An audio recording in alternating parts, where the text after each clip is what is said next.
Ever felt unwell but couldn't pinpoint the cause? High blood sugar may be the culprit.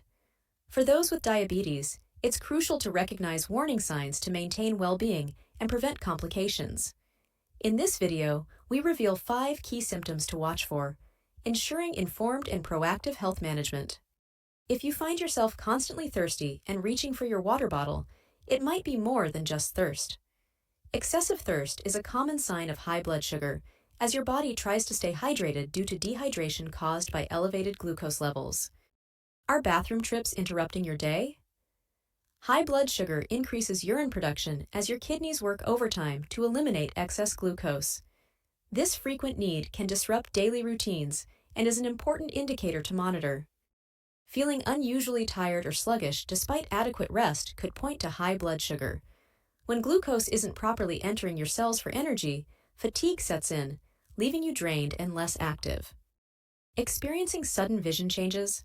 Blurred vision may occur when high sugar levels affect the eye's fluid balance, altering focusing abilities. If this happens, consult a healthcare professional. Struggling with wounds or cuts that take longer to heal?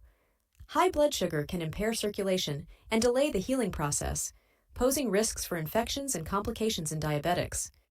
Regularly check your blood sugar levels and stay alert to these symptoms. If they persist, consult a healthcare provider. Understanding your body's signals is key to taking control of your health and improving your diabetes management. Don't forget to like, subscribe, and share this video to spread awareness and create a supportive community. Did you enjoy these tips? Don't forget to like, subscribe, and hit the bell icon to get more helpful content like this. Let's explore healthy choices together and live our best lives. See you in the next video.